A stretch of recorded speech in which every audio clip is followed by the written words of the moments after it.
Yo, ladies and gentlemen, all right, we are officially back now. Like I can honestly say we're 100% back now, for real, for real. I'm just kind of here like laughing it up a little bit because some of these technical issues that I've been going through tonight have been mind-boggling to say the least, man. But nonetheless, we're live, yo. We're officially live right now.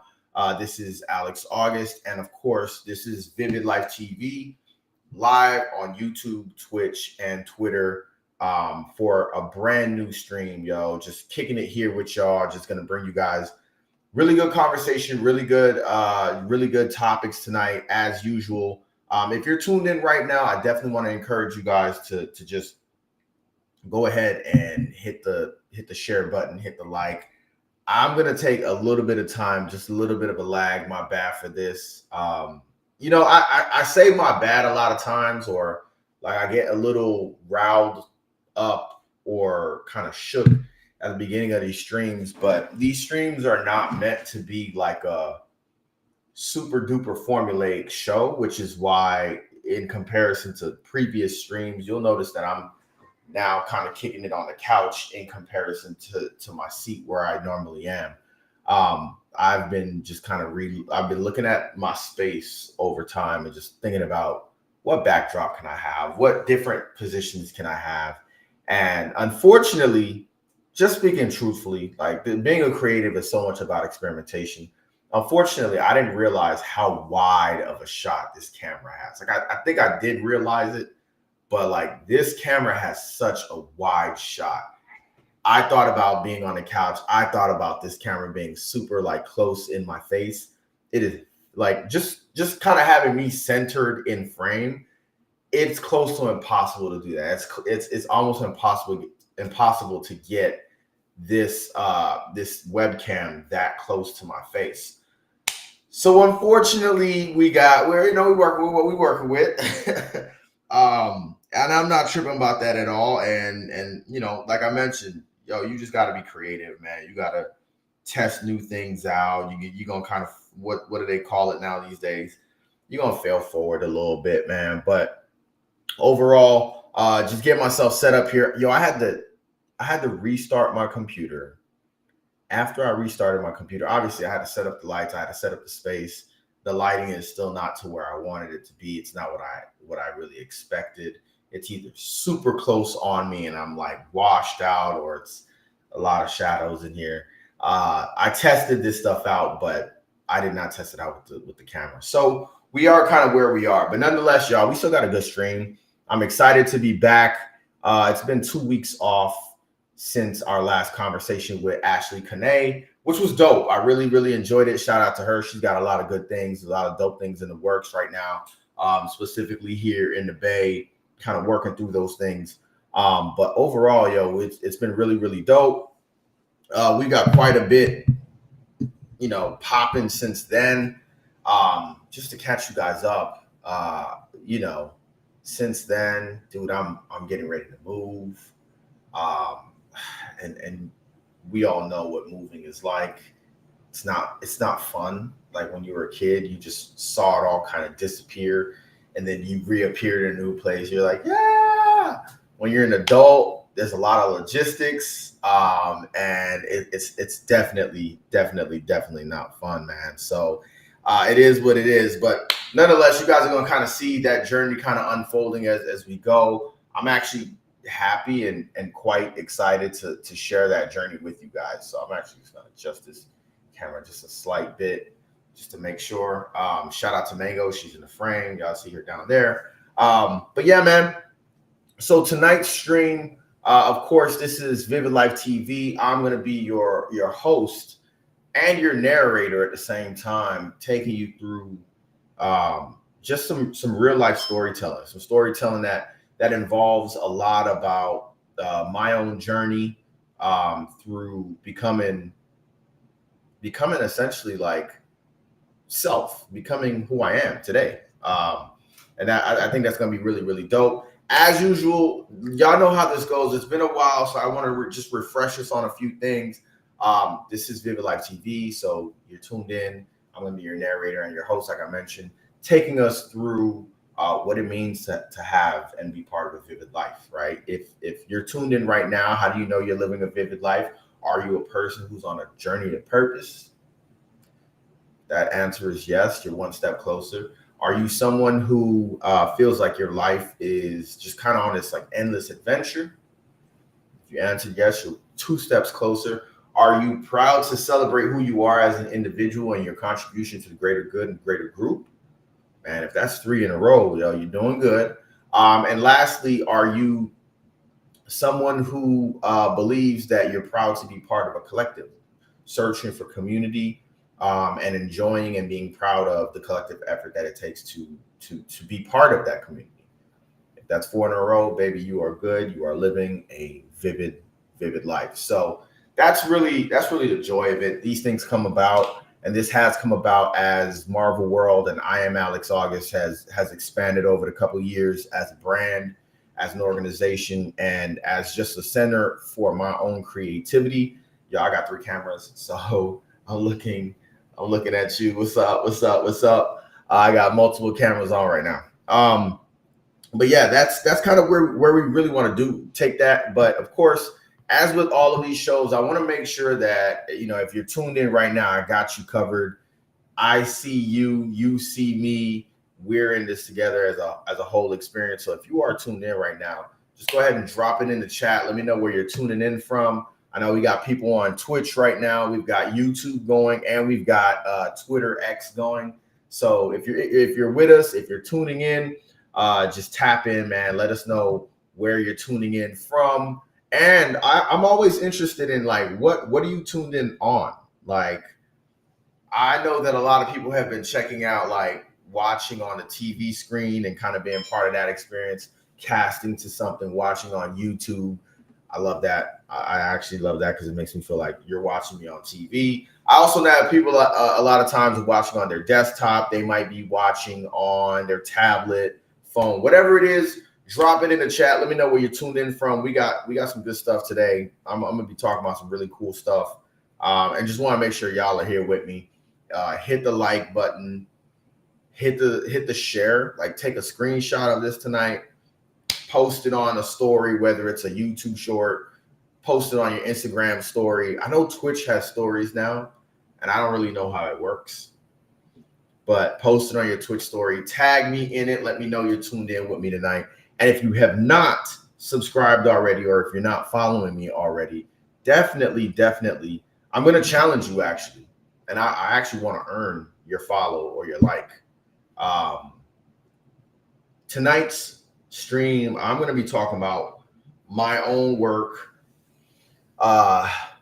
Someone the other day on TikTok asked me why my name on TikTok is Alex the Storyteller, which that's like it's not my username. It's like the sub name underneath the username. And I kind of just let them know, like, I tell stories. Like, I'm a storyteller. Of course, people always think that's like a flirty way of saying something. So it's like, I help y'all make that one. No drain. I help y'all make no drain. It's like, bro, no. But yeah, like, I've done a pretty good amount of storytelling in my day, and I'm proud of that, and really want to kind of get into that and dig into that. So this show and this stream is going to directly talk about that and focus a lot about what are these stories about? What are these stories? Where do they come from? How did I get the inspiration behind them? And what's next for them, right? What's definitely next for them. So I want to earn y'all follow. I want to earn y'all subscription today. So as you're tuned in, at any point, if you feel like, damn, this is kind of cool, this is kind of dope, definitely hit that. I am so close to 100, y'all. I am so close to 100. And if y'all gonna make me work for these last 5 subscriptions, that's cool. I'm 5 subscriptions away from 100 on YouTube. Still working on that 50 for Twitch. But that's cool. That's cool. I get it. So just really want to kind of tackle that on and get that going. But nonetheless, yo, hit the subscribe button tonight. Hit me in the chats. Let me know what's up. We got so much to kind of dig into, yo. and it's kind of dope. It's kind of dope. Man, where do we go? Where do we go? So yeah, this is actually my 8th stream. We started this back in December 13th. December 20th, I had DJ Brightlight on. At any given point, if you want to check out previous and past streams, definitely check out my YouTube channel. On Twitch, I do have a collection for that, collection of videos where you can see interviews, different chops, different clips. Definitely check that out. But we've been a little behind, so I actually want to get into the piece here, which is A.Auguste Storyteller. Somebody, like I mentioned, someone asked me on TikTok the other day why my username is Alex the Storyteller. And I've been kind of working my way up to this because it was something that I thought of very recently in the last like 4 months, where I was just like, you know what? TikTok's changing. It's one of those things where you realize that the content needs are changing, the algorithms are changing, and thus your own content got to change. If you want to see what my opinion on that is, there's a brand new video on my channel that talks about how social media is changing, and what content creators can do to not necessarily keep up, but to like find their footing, right? And so my thinking was that at some point I really want to get into just diving into, being able to get online and turn our lovely cameras on and stuff like that, and just like tell stories. Of course, it's like, well, what story do you want to tell? What story do people want to hear? There is a story out right now called Who the Fuck Did I Marry, or something like that. It's a 50-part video stream, right? And I know right now Hollywood is just like, oh my God, did you hear the story? From the creators of Zola, from the studio that brought you Zola, right? The Zola story came right out of Tampa, right out of Ybor City, some wild night of, I still don't even fully know the story in its totality, but I know that they picked that story up off of social media and turned it into a movie. I have thoughts about this whole who the fuck did I marry, who the F did I marry situation. I haven't watched the whole thing because 50 is a lot, dog. You're binge watching TikTok at that point, right? But I know there's some synopsises out there, and I saw one, and it was like a long ass text. So it was like, either I'm gonna watch a 50-part video of this woman crying, talking about her situation, or I'm gonna read a very long text. And either one might not really it might not really interest me. But it doesn't mean that stories don't hit. Like, storytelling on social media is always going to be top tier content, right? Last stream, I talked about the fact that I always start this stream with a story, because that came from like my Twitter days of like doing story time and doing threads of stories. And even before there was threads, I used to just go on Twitter and like, it's story time, and like shoot these out one by one, tweet by tweet, and like people would love it. And so I've never doubted that stories are not the way. They're not the hit. Like I've always known that. And me, myself, calling myself a storyteller, I 100% know that. Somebody take account of how many times I say the word storyteller, because I don't want to overdo it. But for me, like, I had a recent conversation with a TikToker. She was on live. I was in the comments. I had just finished watching, what is this movie? Leave the World Behind. She went live. I'm talking, whatever. And I'm just like, it's crazy that I turned off the movie, went to my TikTok, and then someone was immediately talking exactly about what I had just watched. So it was like, okay, cool. This is perfect. So I started telling her about my story, about we missed the meeting, and the conversation got very, very interesting in that regard. A G just subscribed to push that mug closer to 100. I appreciate you, Michael. Thank you. I appreciate that, man. Thanks for tuning in.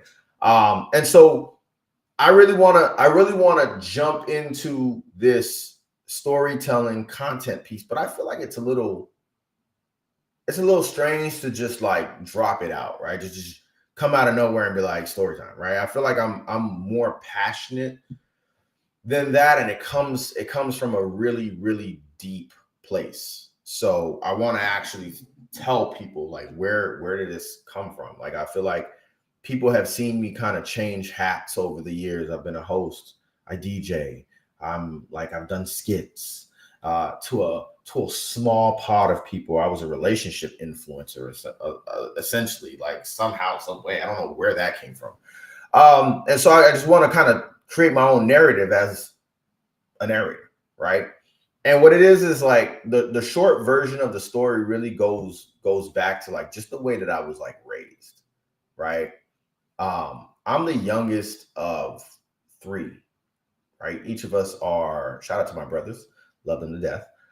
Each of us are 4 years apart, right? And I feel like there's something about being the youngest brother, youngest sibling of the same sex when it's all three of people are the same sex, right? For me, it was just like my brother had these stories that were just kind of like, oh my God, bro. Like, I can't wait till I get to your age to experience that. That's going to be epic because I know you and I know me, and I'm like, I'm wilder than you. Like, I'm going to take advantage of that whole situation. So, like, just thinking about like the idea of like it was like small stuff at first. It was just like you watch TV and everyone on TV's got a locker, right? And they're like cool by their locker. And they got a combination lock, and like they sit next to it, like they pose next to it. Everyone's so cool with their locker. When they get mad, they slam their locker. You know, a bully puts someone in the locker. So like growing up for me at one point, I was just like, dude, I swear to God, bro, I can't wait till I get a locker. Like it's over for these hoes. Like what? When I get a locker, it's a wrap. Like it was just stuff like that. And I know I'm getting animated, my bad. But like it was just little stuff like that. And then from locker, it became playing high school sports. And me, it was like, oh man, like I can't wait. So there was always this like hearing stories and then wanting it to be reality, like wanting it, like I can't wait till it's my turn. On the flip side of that, the other side of how I was raised was my mother used to like, it's two things. So right now I'm doing this thing on TikTok of like, I'm doing this thing on TikTok where I go outside and I experience the weather, and the weather just always reminds me of like a song. Like the opening credits of a really cool movie with the drone footage and stuff. And the reason why that comes to me so quickly, and it's never a hip hop song, and I'm doing that intentionally right now, but also the reason why it comes to me so smoothly is because like, and I don't even, it's like one of those things, I don't even know if my mom remembers this, but like every morning we would go to school, two things would happen in our household. Number one, my mom always had Good Morning America on. So like the news, breaking news, stories, journalism, storytelling was always on in our house. And I'm a little kid dancing at the table, eating my oatmeal in the morning, and just like listening to like, hey, yo, OJ Simpson was driving on, the I-10 or the six, whatever the road is in LA. I forgot what it was, which one he was on. But like he murdered his girl and he's running from the cop. Like I'm 5 years old, 4 years old. Like, yeah, that's crazy. You know what I mean? Like, oh, Bill Clinton is caught up in a scandal with an intern, White House intern, Monica Lewinsky. And I'm like, oh, wow, that's crazy. You know what I mean? Like, wow, that's insane. And I feel like that's always kind of built up my appetite for like, all right, cool, like a story, history, like watching these things happen in the making. And then when I just went to like grade school, I was just always a good writer. Like as long as I can remember, I was a good writer. And not only was I a good writer, but I was kind of like, by technical terms in schools, I misbehaved. And whenever I didn't want to misbehave, but I wanted to kind of just be on my own wavelength, I would write in the back of my notebook, and teachers would come by and be like, what are you writing in the back of your notebook? he's writing cryptic stuff, blah, blah, blah. I took it to my mom. My mom was like, yo, my son's just writing. Like, it's either he's going to sit quietly and write, or, you know what I mean? Like my mom is like, either he's going to sit down and quietly write, or he's going to walk around the classroom and talk and disturb. So like, I would prefer him to write. In fact, let me get him more paper. And my mom would just like be like, hey, here's a stack of paper. When you get bored in school, write on this paper. Write on it, draw on it, doodle on it, whatever. And I would doodle. Right. It was kind of like a little bit of my saving grace to keep me out of trouble kind of thing. And then I'm going to skip a whole lot of times. I don't want to like bore you guys with it, but like growing up in Miami, I feel like the idea never struck me. It was like the idea was like school. And if you're going to go to school as a storyteller, you're going to be a journalist, right? My mom was just very like, all right, well, I want you to be a doctor. But if you're not going to be a doctor, you know, Haitians, right? If you're not going to be a doctor, you got to be an avocat, which is a lawyer. If you're not going to be an avocat, you got to be a nurse. If you're not going to be a nurse, you got to go do IT like your uncle and blah, blah, blah. And I'm like, yo, I remember taking biology and just being like, nah, that's solidified for me, kid. Mitochondria? Mm-hmm. Nah, kid. Let's just tell people now that I want to do journalism. I want to be a writer. I want to write for a magazine. I'm cool. I'm so cool with that, yo. I'm perfectly fine with that as the path that we take from this, like, endoplasmic reticulum. Nah, bro. No. Just, hey, man, point me to the school's journalism programs and I'll be good. And that's actually how I ended up in Tampa. But outside of the educational part, it was like, yo, storytelling was music, was rap. Like, and I've never done this before, but I actually wanted to compile my top 10 favorite, or the people who I feel like are the top 10 best rap storytellers. Because like, yo, I'm not saying that I came from Miami and I'm from the hood or anything like that. That's the irrelevant part. The part that I'm trying to say in that part of the story is just like, you go to school and I'm around people who look like me. We all have interests. We all have things that are influencing us as young 11, 12, 13, 14, 15-year-olds, right? And at the time, yo, it was music. Like, it was rap. And it wasn't even like crazy rap. Like, I was heavily influenced by the Hot Boys, right? You'll kind of see that in this list. And then after that, it was like I became neo soul and conscious. Like, I don't think I've ever really been that deep into like hardcore rap music like that, because of the fact that, like, yo, to be honest with you,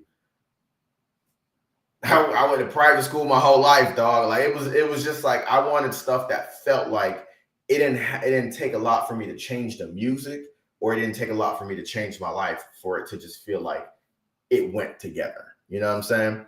So like for me, Mos Def dropped that year. Mos Def dropped the classic album, you know, the New Danger. Common dropped the classic album B. Kanye dropped College Dropout and Late Registration. Like, it was just so much music around the time that was just like, if I ever want to tell a story, I feel like I could rap it. Like, I felt like that was just an immediate outlet that I was kind of just like, all right. And at that time, I actually did start producing music and kind of getting into that. So this is my top 10. This is my top 10, yo. Oh my goodness.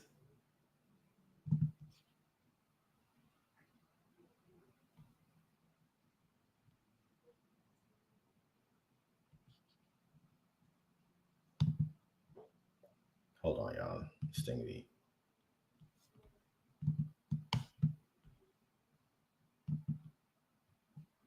All right, here's my top 10, yo.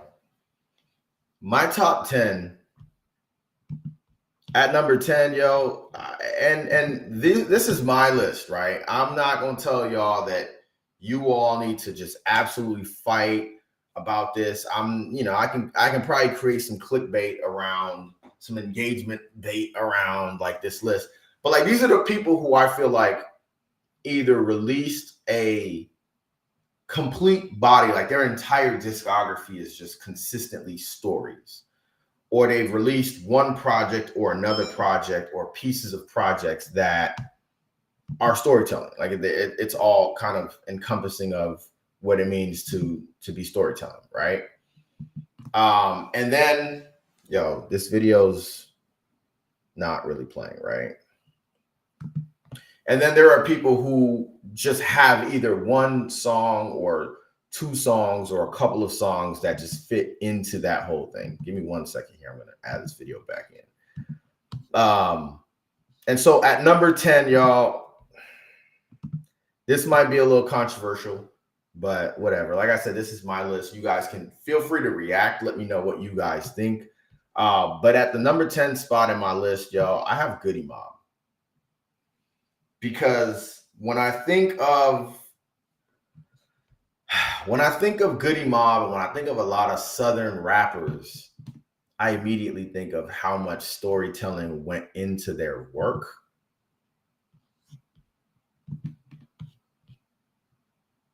Like, I think of how much storytelling went into their work, how much storytelling they did that was just like, yo, we're telling you the struggles of the hood. We're telling you the struggles of, where we come from and what we've been through and this, that, and the third. And Goody Mob, for me, I think of immediately the Soul Food album, which is just absolutely amazing Southern music. The South got something to say, right? At number 9, The Game.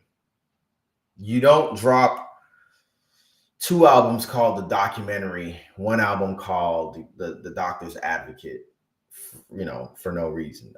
He has a lot of music that's, in my opinion, really, really good storytelling. And I like The Game. I wish he was not so deeply entrenched in a bunch of drama sometimes. Like it's just like a lot. Like there's artists who are always in drama, but I feel like his drama just always takes away from his talent as a really, really good storyteller.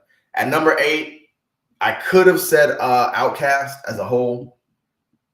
I am gonna narrow it down to Andre 3000 because I always feel like his verse in any song that they did just felt like more of a story that resonated with Like it resonated with me, and that's just what I'm going off of. Number 7, I think he's entirely known for storytelling songs.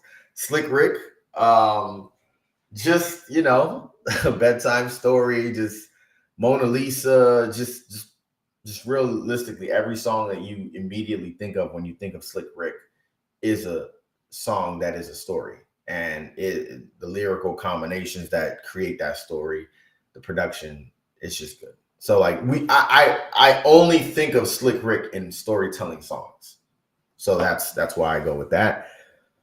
Number 6, y'all might think he's a little low, Tupac. I think Tupac was a good storyteller. Number 5, this might be a little low for him. I was debating on where to put him.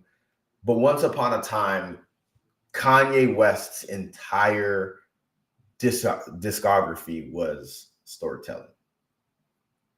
In fact, I want to say Kanye didn't really stop telling stories until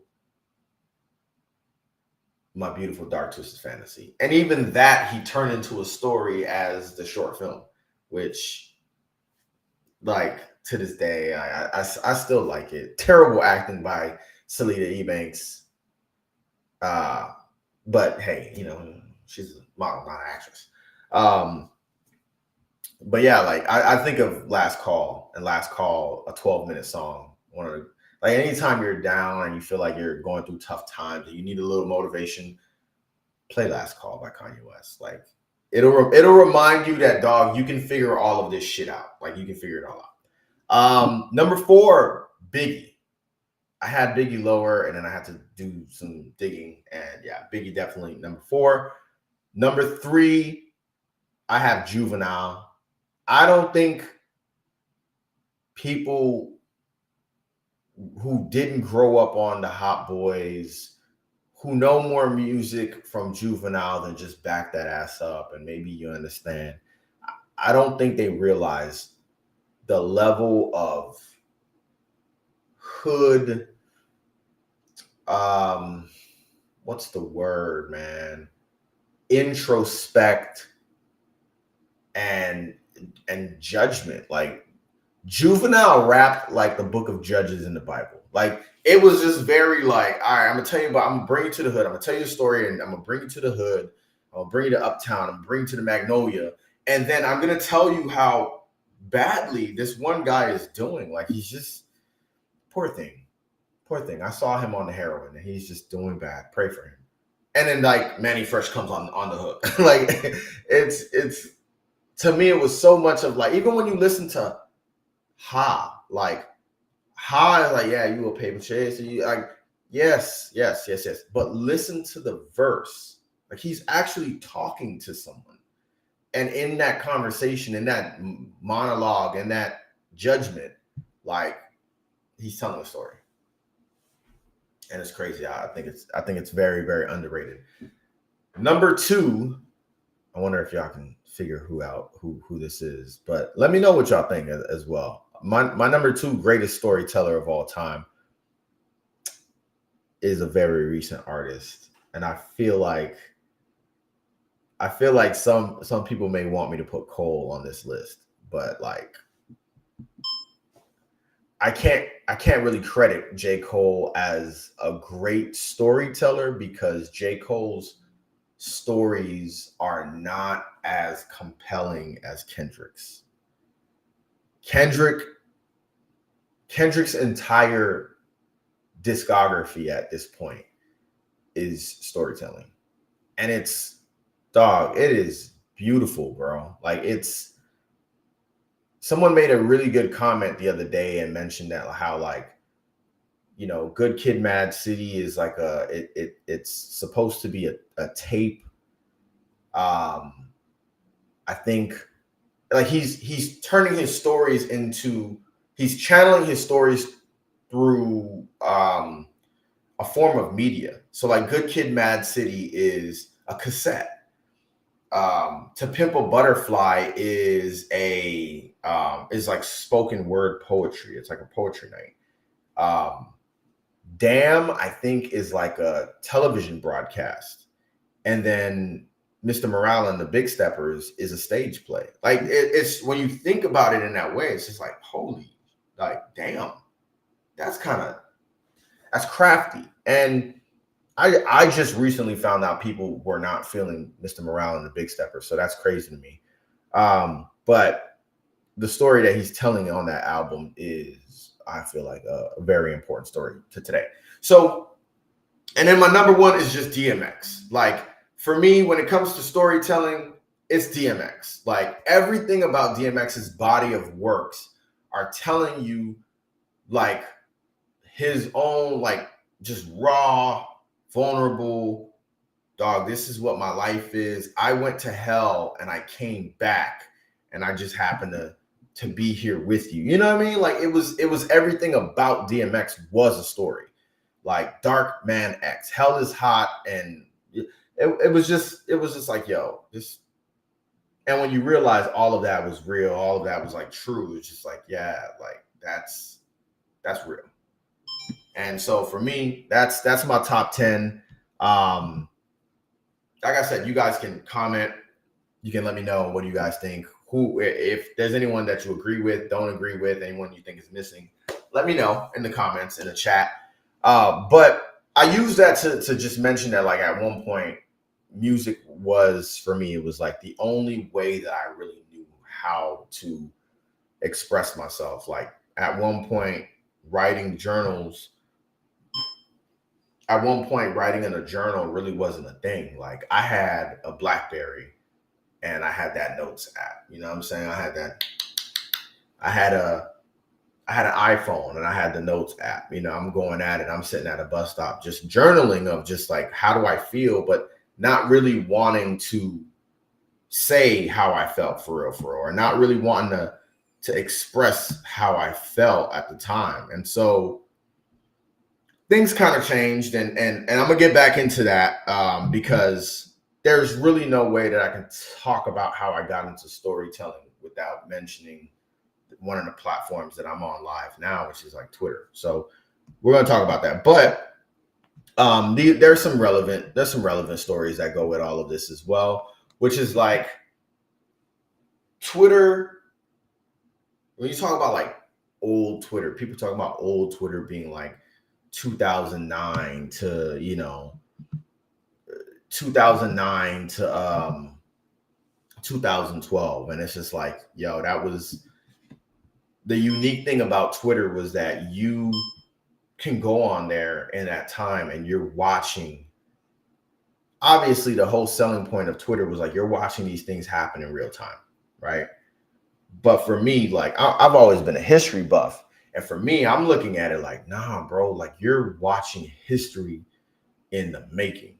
Like I remember when Kanye jumped on stage, and took that moment away from Taylor Swift. Like I remember that. Like I remember a lot of other things, and it's just like as you look at what's going on today in today's world, like last show we kind of ended off on introducing Black History Month, and in introducing Black History Month, like this Black History Month has just been odd, and I'm pivoting into my topics on the docket, but like there's a few things that I want to call out. Hold on, y'all. Say what's up, Mango. I know. There's a few things that I want to call out in today's like topics on the docket, which is like we are watching history happen in real time. Like it's happening all the time on the timeline, and it's kind of wild because last June, we had affirmative action get struck, which is still a topic of discussion now. There's just been different ways that it's been done, different ways that it's been handled. But you're talking about Black women who are always widely underfunded in comparison to white, Asian, and even Hispanic counterparts, creating a venture capital funding for themselves, and then being told that can't be done. And then the outcome of all of that, my bad, this is the wrong one. The outcome of all of that being that out of nowhere, affirmative action gets called out by this Asian guy, and the Supreme Court's like, yeah, that's true. Very true. Like, we can't have that no more. Boom. Months later, Hollywood, academia, corporate world decides, yo, like diversity, ethnicity, and inclusion, it gotta go. Your boy, Twitter fingers, decides, you know what? Yeah, diversity, DEI must die, and everybody runs with it. Like everybody goes with it. Like, yep, yeah, DEI must die. All of the people who were hired in 2020 after George Floyd gets murdered, they're now fired. All those initiatives, all of the black fists on LinkedIn, all of the love is love posts, all of that is gone. Literally all of that is gone, which is wild because holy shit.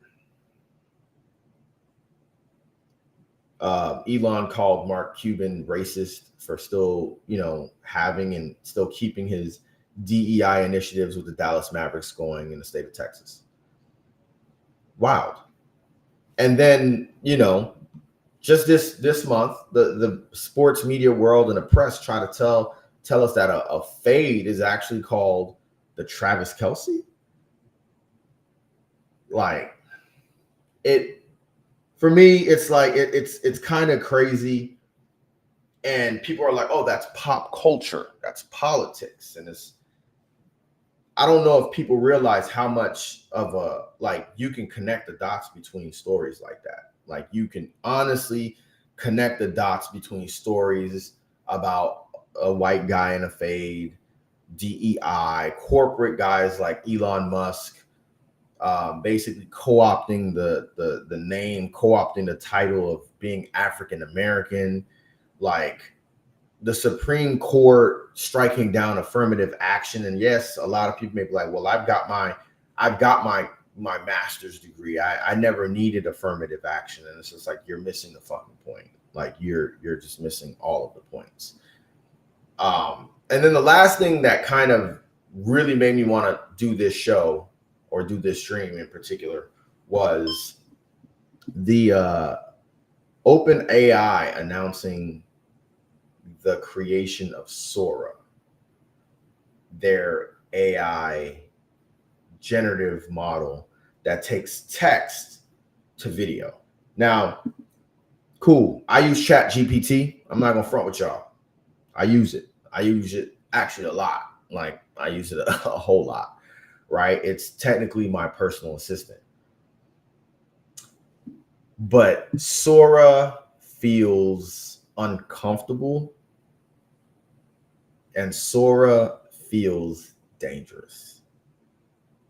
We're in an election year. Like we are in a country that, this misinformation and disinformation, and it's not just our country. So let's just say we live in a world. We live in a world where disinformation and misinformation is so rampant that like I see people post stuff and repost stuff, and I'm like, I don't know if this person knows that that's not a real video, or that's not a real person, or that's not a real. I don't know if they know that what they're sharing is generated by AI. And like, there's ways to tell. The fingers, the hands, that's kind of a telltale sign that like AI will always mess up the hands, right? But we all called it and said like at some point AI is going to get really good at figuring out this hands situation. Like it's going to figure it out. It's going to figure the hand situation out. And if you look at generative AI videos last year and generative AI videos this year, it is so wild how far it's gone. And it's like, sometimes I don't want to talk about this on social media because I feel like it's conspiracy theory. You kind of put yourself in that kind of tinfoil hat kind of situation. But I'm just like, I don't think we're there. Like, I don't think we're in that space anymore where we can safely say, oh, this person's a conspiracy theorist. Like, the proof is literally in the pudding, y'all. Like, these things are actually happening. Like, Taylor Swift and the Swifties were able to get Congress to act quickly on the fact that someone, a Twitter user, created an AI generated photo of her in like a sexual act. Like, they acted on it like this. This is not like, oh, like somebody made a really good point on Twitter and said that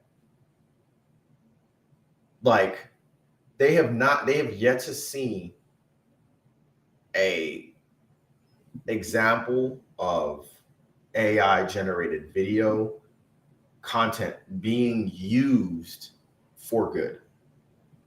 Like, like no one's just like, damn, I can't pay for a drone pilot or I don't have my drone license. Let me fly a drone over Tampa, Florida and just use it as B-roll.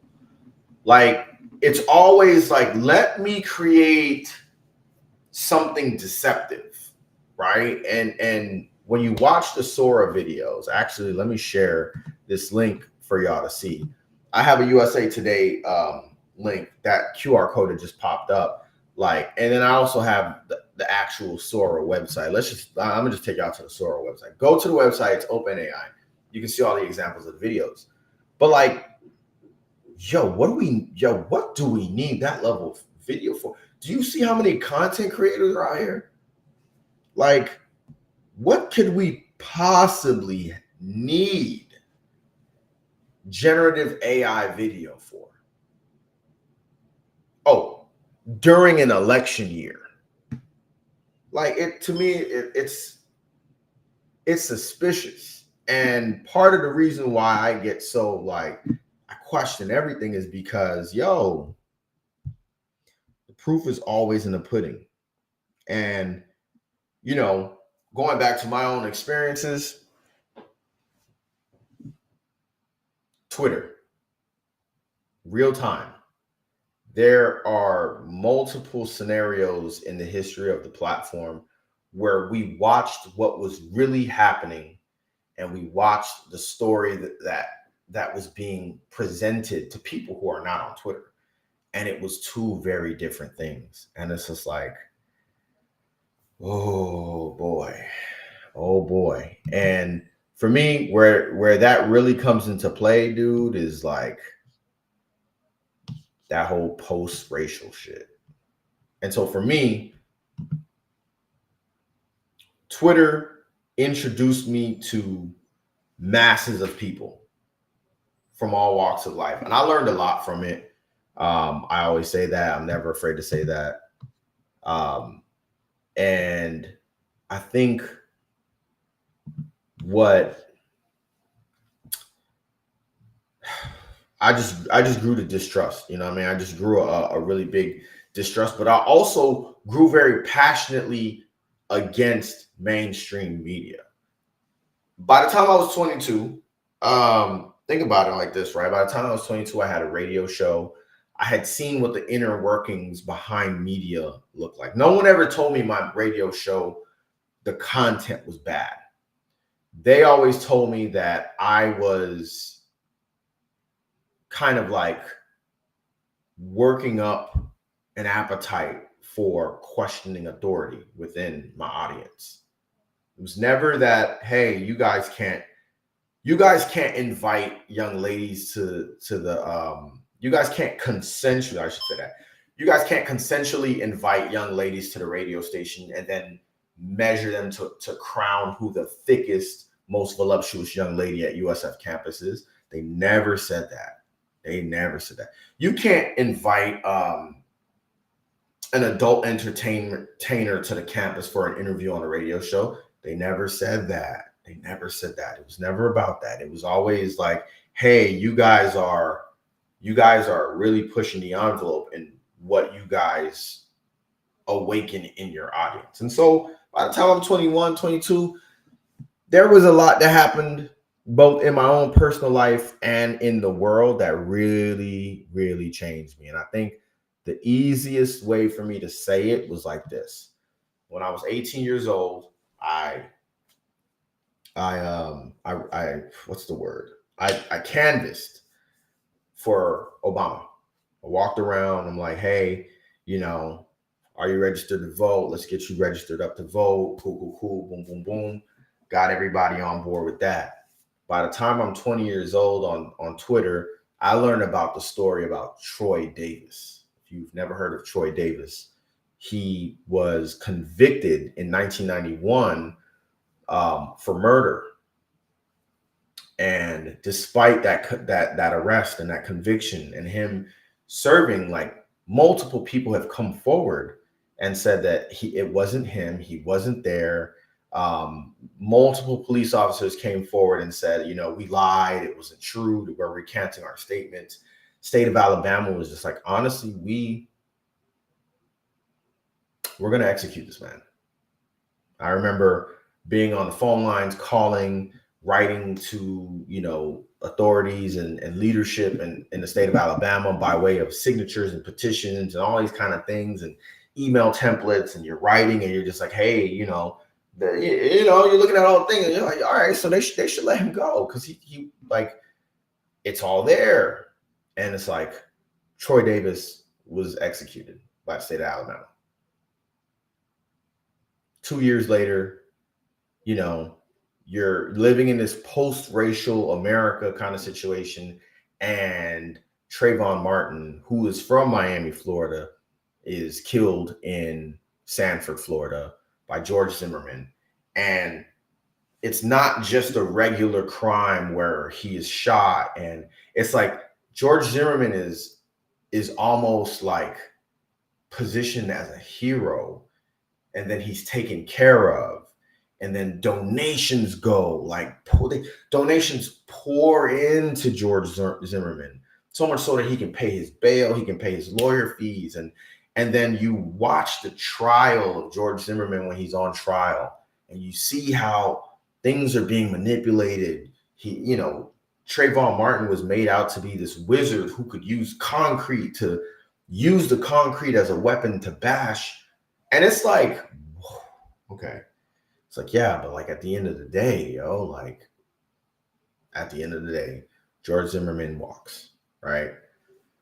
And then 2 years after that, you have the death of Mike Brown in Ferguson. And so it's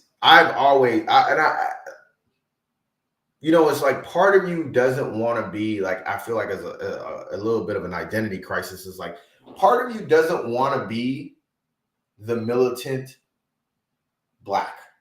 Like, you don't want to be that, right? But when I was watching each of these scenarios take place, it's like every 2 years something happened.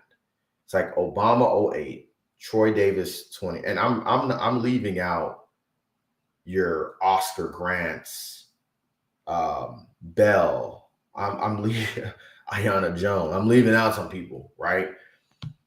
It's kind of like you see all of that happen and you realize, I'm like, this feels like it's so strategic. Like, we get a Black president and everything just seems so, it's all backlash, like, people are upset and they're trying to pull strings to make these things happen. And like, you hear about after Obama was inaugurated, how many people came together out of their hate for him and out of the hate for the idea that America got this Black president. And one side was like, it's post-racial. I mean, we can't be racist. We have a Black president. Like, it was, and then the other side of it is just like, nah, bro, like, that Black president really, like, all the KKK getting together with the neo-Nazis, bro. Like, what are we talking about right now? And so I always think of it like, Obama moved me. Troy Davis awakened me. Trayvon angered me. And Ferguson radicalized me. Like, Ferguson was, do y'all remember watching, if y'all did, do y'all remember watching what was going on in Ferguson, Missouri in real time? Like, it was absolutely insane. Like, it was crazy. I remember actually watching one time and like a tear fell from my eye. And I just remember like actually just crying and just like, yo, like, this didn't start because of like some just crazy incident where, this side should be fighting it. This started because the cop killed the kid and they didn't arrest the cop. Like, these people want justice for what happened. Darren Wilson did not see handcuffs. He did not see a jail cell. He did not see a judge for way too long. Like, it was insane. The way the story was coming together from all sides. And, well, he was no angel. Like, all of these things coming together in the way that it did, it was just like, you're like one part scared, one part angry, and another part of you, your spider senses is going off like something is up. Google for me. Just if you're watching this, Google how much Darren Wilson received in donations following the death of Mike Brown. And why, how does this all come together for me saying Storyteller? What does this have to do with Storyteller? It was like, I tried music, right? And at the time, I just could not find I couldn't find the lyrics. I couldn't find the beat. My mind was ahead of its time when it came to music and stuff like that. I couldn't find the music, couldn't find the lyrics. I couldn't find the beat. I couldn't really find all of the necessary strings to pull to tell the story that I wanted to tell in the way that I wanted to tell it. What I was wanting to say was the thing that I said on Twitter years before, which I kind of started saying around the Obama time, which was, man, it feels like people have been organizing very quietly, like organizing in a way very, very quietly, and making sure that they are all on one page, one beat in terms of how they're going to handle these situations. And we are here talking about Kanye West, Beyonce, Jay-Z, and Rihanna being in the Illuminati.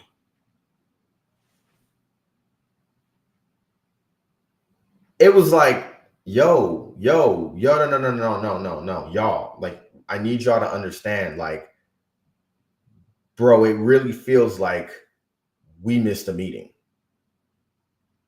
And I remember saying that. And I remember the conversation that I had that made me like, yo, you know, I'm gonna have to find a way to tell this story. I'm gonna need to not even tell the story. I need to find a way to convey this message that I have. I have a message that I want to say, and this is 2016. 2016. And I'm like, honestly, I really love horror movies. I've always been a big horror movie lover. And in my mind, I was just like, I mean, I could shoot a movie, but where do I even begin to try to shoot a movie? That sounds like it's leagues outside of what I might be actually capable of doing. But I remember the conversation that sparked the idea, right? And the conversation went a little something like this. I'm in a field working out with some guy friends. We're like working out, just chilling and stuff. It's getting late. We're still working out.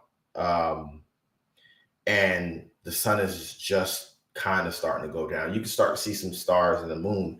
And we were talking about the whole buy black thing. This is when everyone was really on the like, hey, don't spend money with them. They don't support us. Buy black.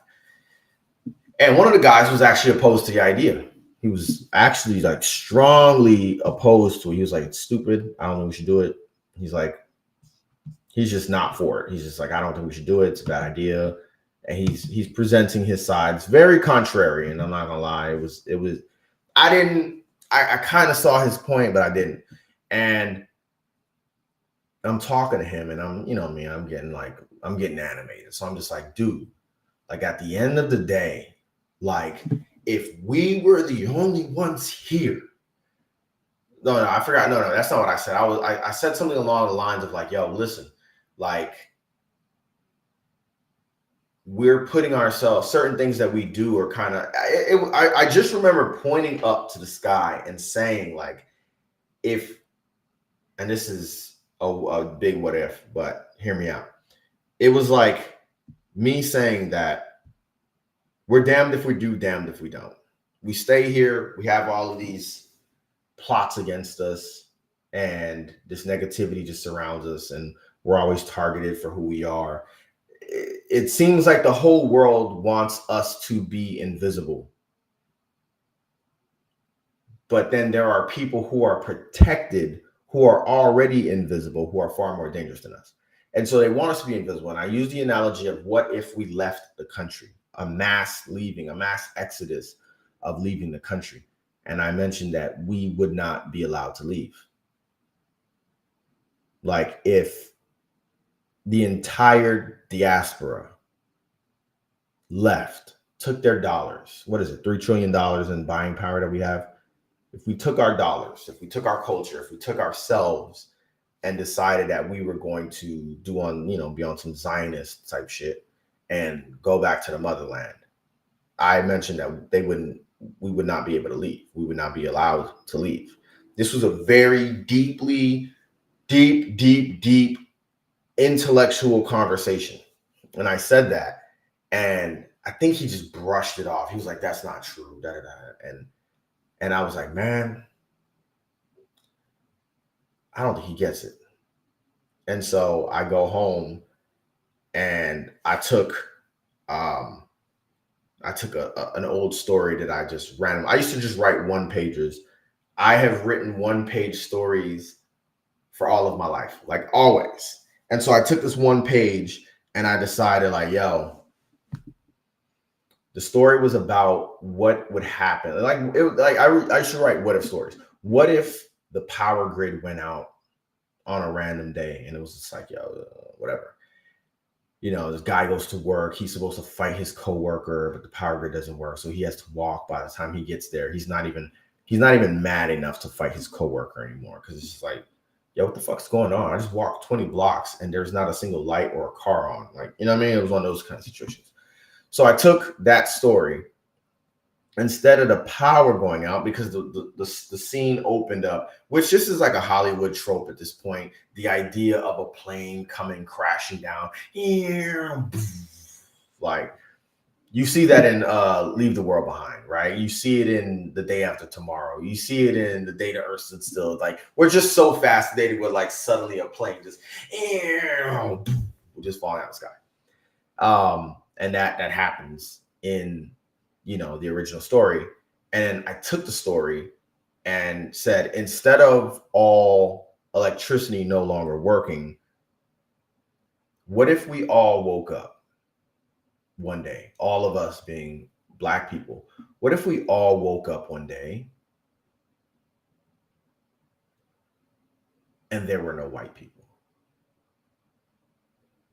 And I remember when I started writing the story, it was like 12 pages. All right, whatever. 12 pages, Times New Roman, single space. This is like an essay in college, whatever. All right. And I said it to somebody and they were like, what? They're like, nigga, what you say?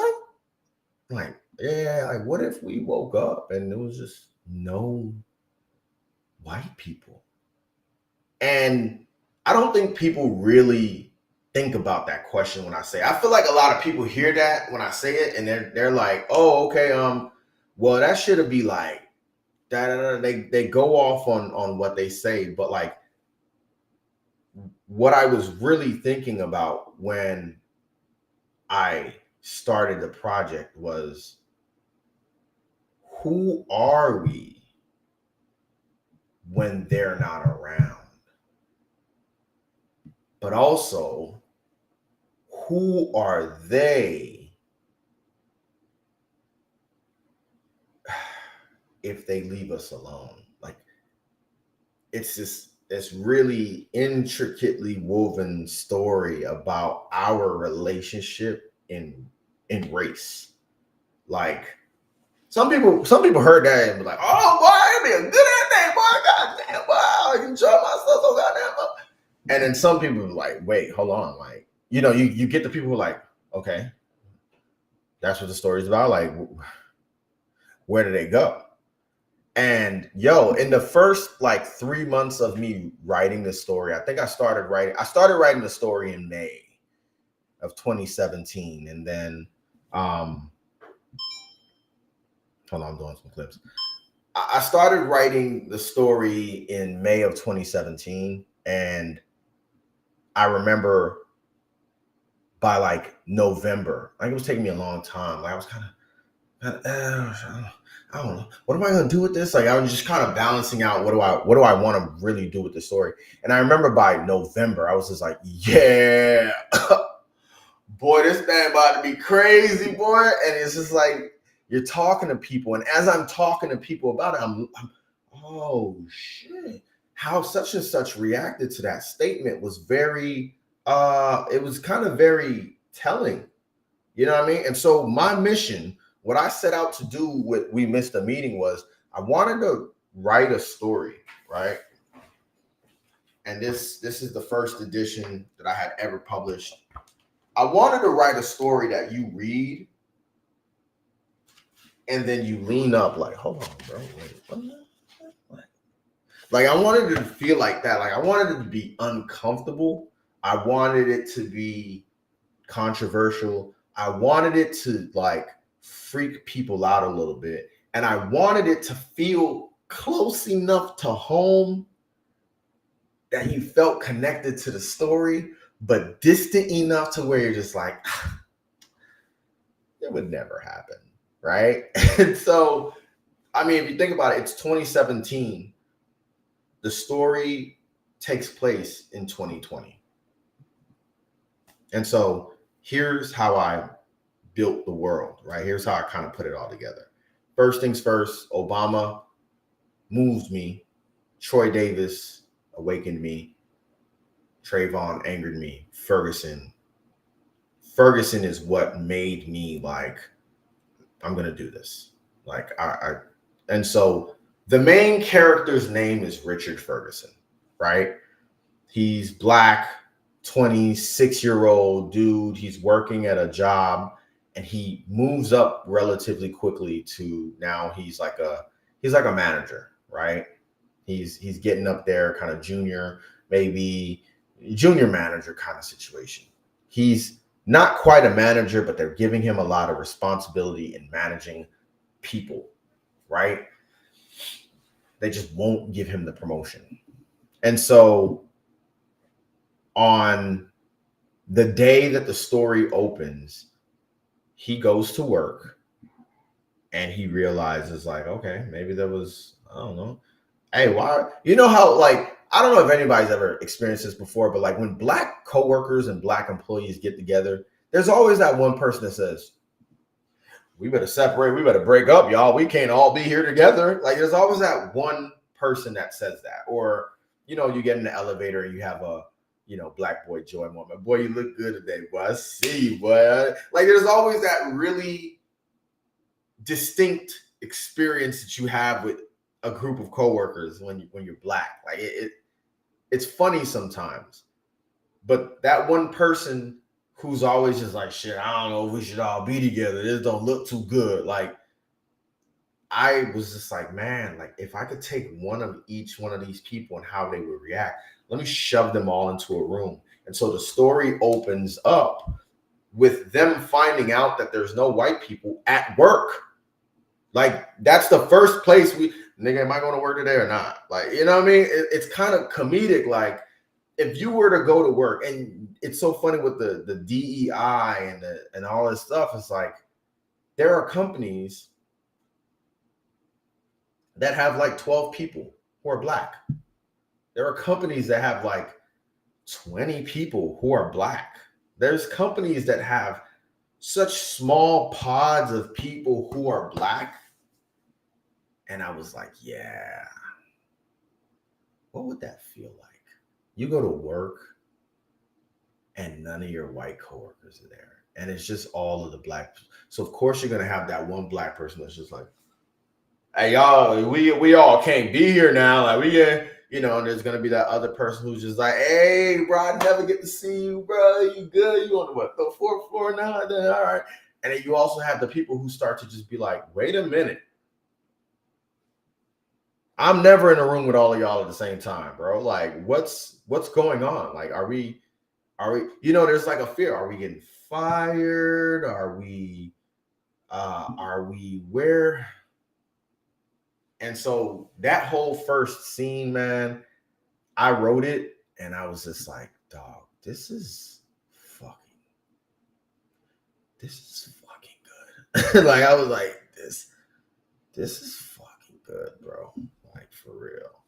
Like, this is going to reel in a lot of people. And just in this experience, I wrote that scene at 27. I did not want to be, I didn't want to be the main character. Like, I didn't want the main character to even be like me. I didn't want him to seem like me. I didn't want him to talk like me. I didn't want him to have the same walk of life as me.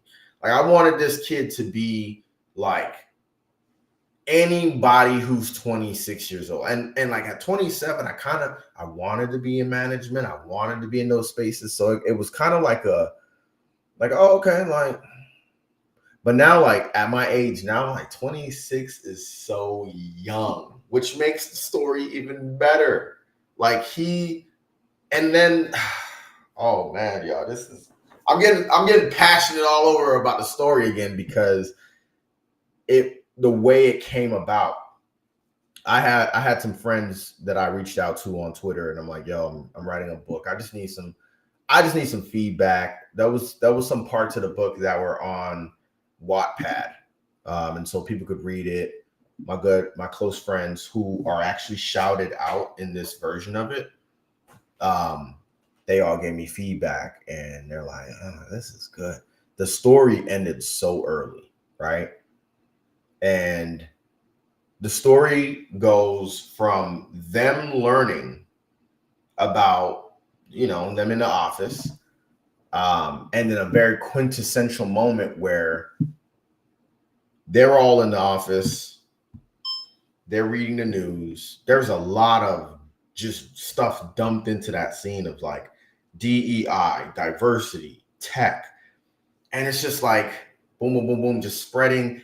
And as they're figuring out that this is really happening, because there's a whole lot of like, nah, man, like, no way. Like, and they keep going back to the main character. Richard, you're like a manager or something. They ain't tell you nothing.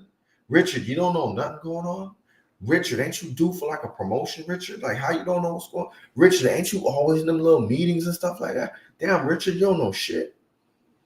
And so when they finally come to accept it is when the news finally comes on, and it's all of the Black reporters struggling, because Black reporters are typically field correspondents. They're seldom in the actual studio, unless you have like a Dwight Lauderdale, right? Who, I don't know how as a Black man, he was able to get that seat on WPLG in South Florida.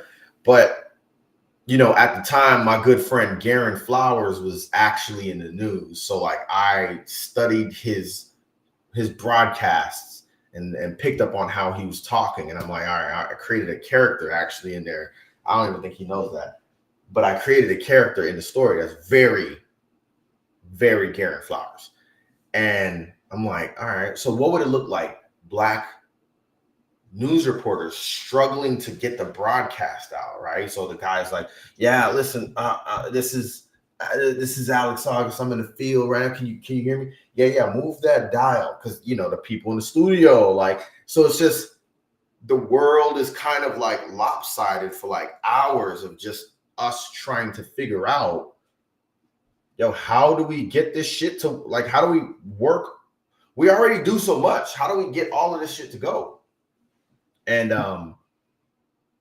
as they do that, that's when they realize, okay, this is a bigger situation. This is a bigger scenario. And there's a specific scene in which their anger in the office towards who they've been in the office and how they're being treated by being abandoned in the office gets the best of them. And they completely destroy the office, just in a collective fitted rage, just destroy the office. They're breaking lights, they're ramming the filing cabinet through a window, they're pulling up the carpet, they're just destroying it. And like, I imagine that scene to be very, number one, very realistic of how we might feel in a scenario like that, but also 26 in 2017, bruh is a millennial, right? So that is a millennial response to, we have done everything you told us we were supposed to do to get to where we're supposed to be. And look at where we end up. And like that millennial frustration, that Black frustration, all of that exerts itself in a corporate space. And so we missed the meeting, stopped shortly after. It was like, hey, yeah, they go home, he goes home, he reads the news, and it's just like them consistently trying to figure out what's going on. And then it just stopped. It was just like, all right, the end. And I remember one of the good people who helped me with the feedback of the story was like, you cannot end this story here. And so just in my own creativity, I was just like, yeah, I kind of feel like I really can't stop the story here. You know what I'm saying? And We Missed the Meeting was this very pocketed story of like, just, this.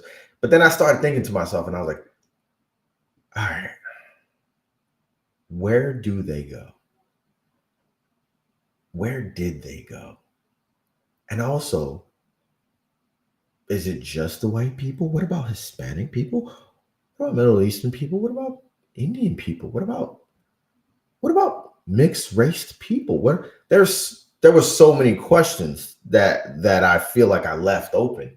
And that's where like the story went from just a story to like a novel. It was just like, okay, let me describe all of this. And so I'm going to tell you guys everything. If once you watch this, the beauty to these streams is that I always add in chapters so you can jump around within these streams so that you can see what you want to see and kind of catch up with where you want to catch up. But this is really where the story kind of comes together and where the story really becomes a bigger story. I did a lot of research on stuff, a little bit of everything. I'm one of those people who knows a lot about a little bit about a lot. And my research took me to, in 2018, I was very aware of the fact that like the US had intentions on going to Mars, that Mars was the next frontier. Mars was being called the next manifest destiny, right? If you know what manifest destiny is, it's the idea that God wants the United States to go from sea to sea, like from sea to shining sea. The reason why the U.S. really hates from the sea to the river is because it's that kind of phrase. It's a we deserve this kind of phrase. You can see why the U.S. doesn't like it. But Mars is the next frontier. And so We Missed a Meeting is a story about Black people being abandoned on Earth, almost banished to Earth, like left with the crumbs of a falling apart planet so that white people can go to Mars. And the way that it's done is extremely strategic in the story. Essentially, there's a concept called Mars approach or Mars close, which is just about every 22 to 24 months, Mars and Earth are at their closest. It takes about 6 months to get from Earth to Mars. And so they were sending people on pods, very strategically, very slowly on pods to go to another ship, which is called the Capricorn Rising. I know this sounds crazy, right? But just hear me out. It's called the Capricorn Rising, and the Capricorn Rising would then gather all of these quote unquote missing people or these quote unquote deceased people. And at some point or another, when the time was right, on June 8th, 2022, they would then high speed hit it with brand new technology to get them there. In 6 months, they would get to Mars. The next Mars approach was in June of 2020, right? I think it was October of 2018 was one of the Mars approaches, and then December 2020 was Mars approach. So if they all leave collectively on Capricorn rising in June, in 6 months, they basically get to the closest part of Earth and Mars. And so I wrote another side story called man, what was it called? Woo, wait a minute. We manifested destiny, which is a story about a white character and his farm middle America family finally getting to Mars and the struggles they have on Mars. Pause that, don't go back. So, like, in that story of them leaving to Mars, we are all here on Earth trying to figure out what's going on. And there's multiple groups of people here. This is all that I picked up from people's reactions, right? There are people who would legitimately be like, well, shit, we're better off without them. It's another day in the park. Let's just keep things moving, right? There's other people who are just like suspicious, like, but y'all don't feel like it's weird that like they're just not around. They're just kind of always looking over. That group breaks off into the side that's just always ready. Like, get your guns, get your this, get your that. Like, we're always on the lookout, whatever. Then there's some people who are just like, okay, well, let's try to live as normal of a life as we can. Like, following the same guidelines, doing the same things we've ever been doing. Let's just keep doing that. And then there's an interesting group, which is the group that has collectively been kind of on the bottom of our own totem pole. And those are generally the people who have felt the real brunt of being marginalized. You know, your lower socioeconomic class, living in the hood, living in poverty, living in, food deserts, bank deserts, all that kind of stuff. And what they come to realize is we have more of a community here than y'all do. Oh, and by the way, there's also the celebrities, and the celebrities whole thing are like, they're like, we don't want y'all to reach out to us for help. Like, please don't call Oprah for money. Please don't call Jamie Foxx for this. Obama's like gone. He's off the grid. Like, the celebrities are basically trying to like, just kind of like hide and just be ducked off, whatever. Like, so it's these pockets of people. And as they're all trying to maintain their own sense of like sanity, things start to clash and things start to fall apart and things start to kind of come undone. And so what the first story, They Chose You, Mr. Ferguson, what it explores, and this is where it got really crazy for me over the last couple of years. What it basically explores is how would they ever have been able to do this, right? And the story and what it is how they were able to do this. And the only way you could do this would be with AI. We Missed the Meeting is a story about AI. In fact, let me like find the page. And the craziest thing about this story is like,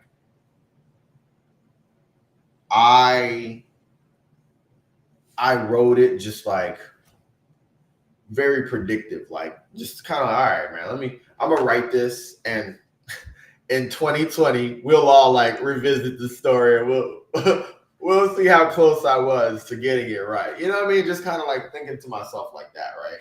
Hold on, let me get cats be catting when they're on the couch, and I don't want y'all to see that. Okay.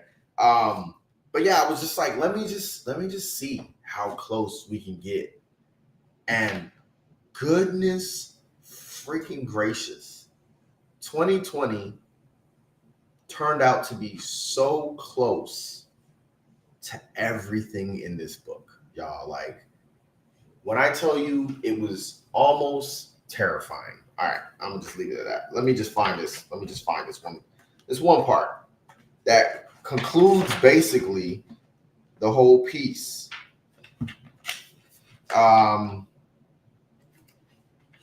So in the story, this character comes forward, and his name is Alexander, and he keeps calling the main character. He keeps calling Richard Ferguson. He's calling him. He's texting him. He blocks his number. The calls are coming through, and at some point in the story, Richard gets injured. He has to be taken to the hospital. What he doesn't realize is that this Alexander that keeps calling him is actually a rogue AI. And this rogue AI was originally set to do this specific task. Once everybody would leave, it would use an algorithm to select a random man, random person, right? And it uses the algorithm to figure out like a pattern. And I'm gonna tell you guys what the pattern is. It's like one of the patterns was single parent household. Then it chooses the letters R, first name R, last name F, and then it chooses Richard Ferguson. Boom. And then the idea would be that it would continuously choose single parent RF after everyone would turn against that person and eventually kill them.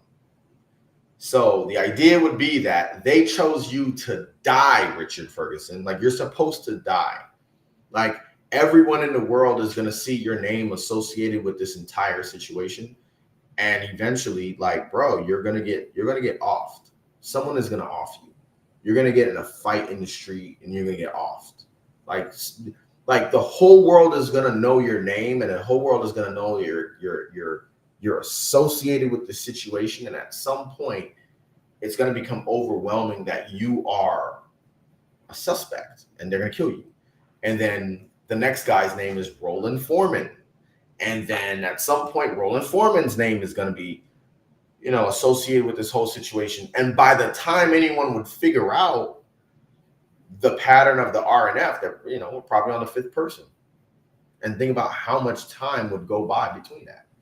And so what ends up actually happening is that the rogue AI decides, rather than killing or rather than allowing Richard Ferguson to be killed, it's just like, nah, I'm going to make you make the greatest human decision ever.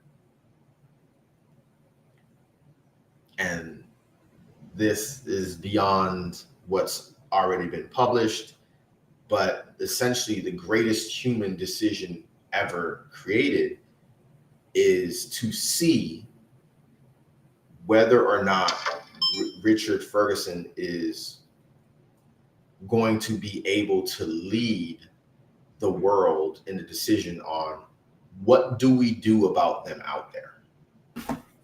Fucking crazy. And yeah, let me find this one line. So in the end of like the first book, legitimately, Alexander calls Richard. He's in the hospital,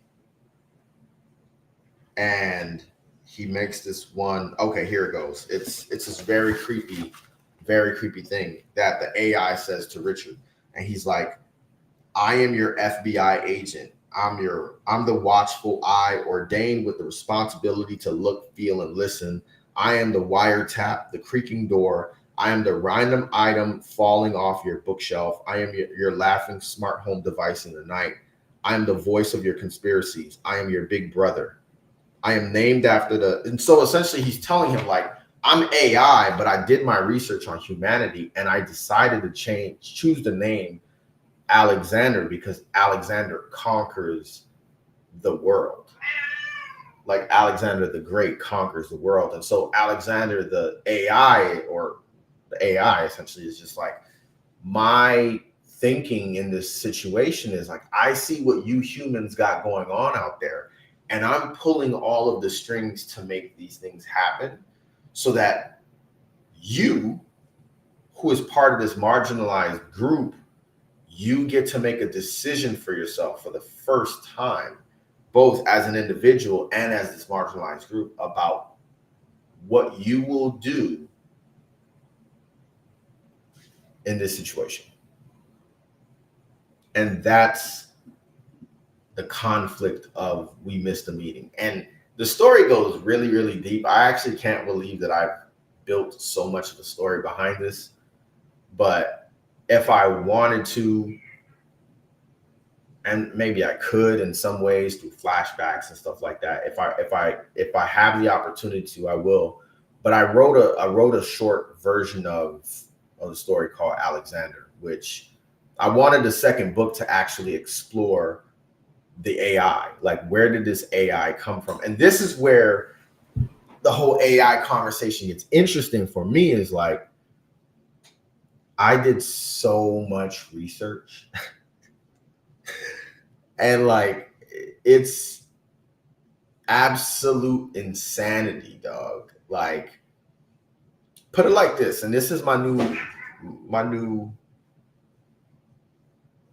sorry, this is what happens when Mango's left to do her thing. Anything that we receive as consumers,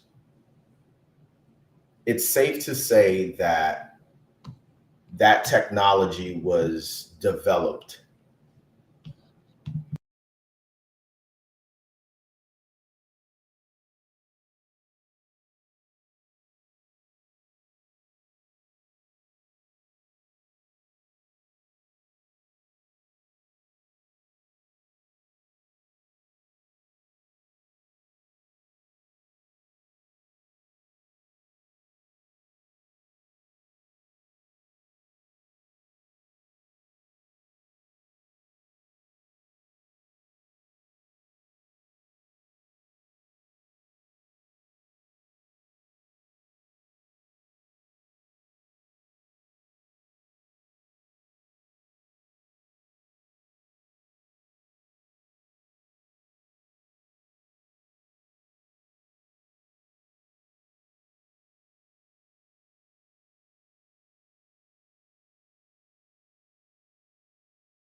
You can hear me now, right?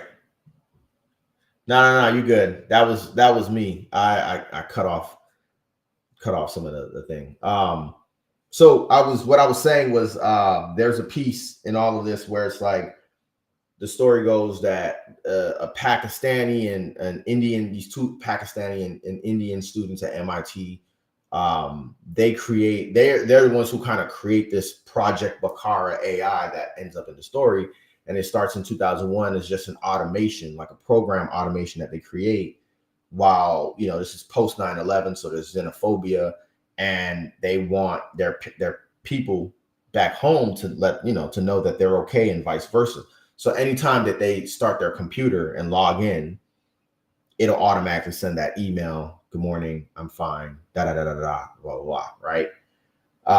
And so over the next like 4 years, they get investments. Then there's a there's an organization called the Board of Administration. Like that's their just generic ass name, right? It's, you know, you think they would be called like the Illuminati or something. Nope, they're just called the Board of Administration, and they're a corporation that just sits in the back investing very quietly in projects and stuff like that.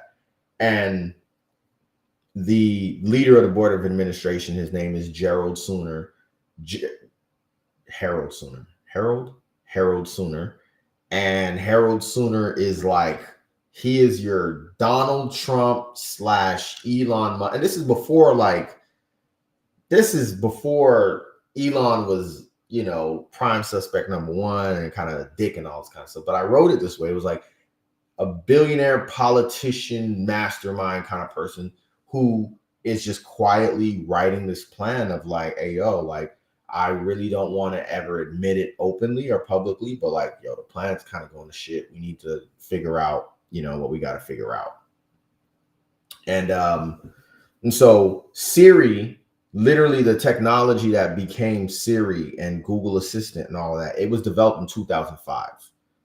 I can't remember the specific name, but again, anytime you see technology getting released to the public, it was developed and probably finished 5 years prior. So like the Vision Pro, Apple's Vision Pro, it's confirmed that patent was filed in 2007. Like in 2007, people knew that this is a thing that they wanted to bring to life, that they were trying to figure out. Just like Facebook and Meta, right?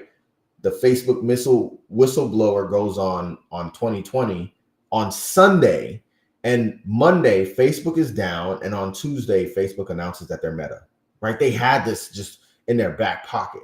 Donald Trump, he gets, you know, banned for $339 million that he has to pay in fines, and he can't do business in the state of New York anymore.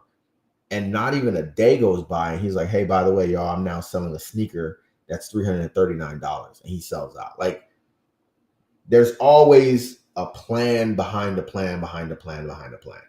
And so this AI goes online in 2012, and we missed the meeting. This is part of the whole lore and storyline and stuff that I wrote. And it comes to life. And it is programmed for one thing only. Well, it's not originally programmed this way, but in 2016, it becomes programmed to figure out, when do we leave? How do we leave? Who are we taking? Who are we not taking? And there's a lot of very grim stuff in that. I'm gonna leave that out for that part. But you know, it basically kind of narrows it down to like, we figured out an algorithm and a plan of how we're gonna do this. Everybody needs to be in place. So like, for example, like in the story, no, I'm not gonna say that either. It's grim. I don't want this on a recording. But yeah, like it figures out the algorithm of who to take, how to take, and then basically comes to that RF decision. And where was I going with this? Oh boy. Oh, and then the rogue AI part. So obviously the original creators of the AI did not like where it was going, and they did something to it. And the AI was split into two. The AI had the ability to do the math. How long will it take to go to Mars? How much food is needed? How many people? What's their age? What medicine do we need? What's this person's pre-existing conditions? How do we treat it? How long will they live on Mars? Like, what crops can we bring? They bring elephants. They like clone and take elephant embryos, because elephant embryos take 22 months, which is the same amount of time as like Mars approaches, right? And it's basically just like, if we leave now with a pregnant elephant, by the time we get to Mars, we'll have a baby. And elephants can be used to like shape the ground, shape the agriculture. They'll kind of be used as our workhorses. But also, worst come worst, if things get hard, we can eat them, and they're sustainable food for us, and blah, blah, blah. And it's just like all this planning that goes into it, only for essentially the AI to decide, I don't like that plan. I don't want to do that.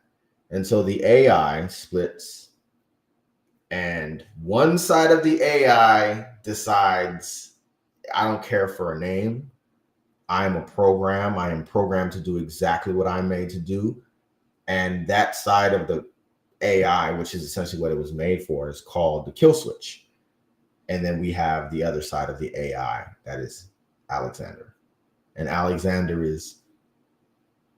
he speaks, he talks, he reaches out. And obviously this book is complete. It's available on Amazon. I will say though, I don't want y'all to buy it on Amazon. And that was a little bit of a surprise that I was going to make later on tonight. I don't want y'all to buy it yet on Amazon because it's an outdated edition. One of my cousins let me know that the books, the bio that I have, and this is crazy. It's all right. Like, this has already been a crazy stream, but the bio that I have in the book still lists me as married. So, yeah, we don't want that. We don't want that. But yeah, like, so I had released the book in August of 2018. I'm gonna stop spoiling the story. But as you guys can see, I'm saying all these pieces to the story to let y'all know, like, yo, this is an epic story, but also there's so much of it that relates to real life scenarios in all aspects of the word, yo. And I wrote the story. It took me a year to really write it because I kept on like expanding on the story. But there's a lot that's predicted about the year 2020. First things first, the absence. That's the whole fact that people are gone. The absence changing everything. Kids being out of school for long periods of time is predicted in the story as well. Because obviously, your superintendents, your education boards, things like that. There's actually a story that goes along with that called Don't Go Playing in the Hills. One of my favorite stories that I wrote. It also predicted the rise of podcasts. Very like subtle, very subtly predicted in the story. I just remember that. The rise of podcasts were very important in the story, in terms of just communication. The fall of Twitter was predicted in the story as well. That's crazy. I'm just remembering this. The fall of Twitter. Twitter is literally mentioned in the story on a few occasions as not being operational. And there's like a need for an alternative. And I don't know if you all remember what Blitter is, which is like when they decided Black Twitter was a thing, Blitter became a thing. And yeah, Wells Fargo is predicted in, Wells Fargo doing bad business is predicted in the story, as well as what else? Sickness, people being out of jobs, being people, kind of not working and kind of finding side hustles. The election kind of being in disarray in 2020 was also predicted. Kind of interestingly, one of the characters decides to just randomly run for president. And there's so much. And I mention all that because as soon as I finished the first book, I started trying to figure out how to write the second book. And it was hard. I don't like sequels. I don't think there's not a lot of movies that I like sequels for.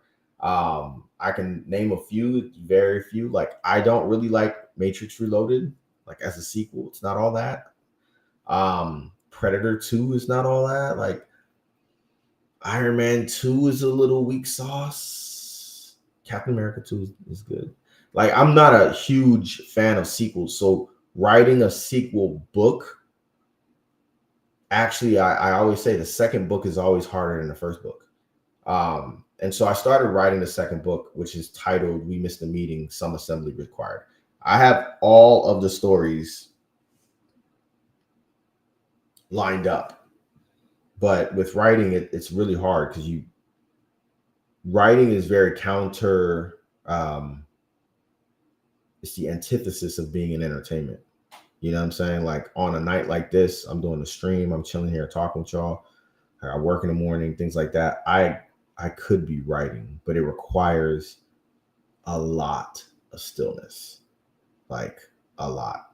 Unbelievable amounts of stillness. But the second book is done. It was supposed to release in 2020. It was actually supposed to release. So the book takes place on June 8th. I wanted the second book to release on June 8th, 2020.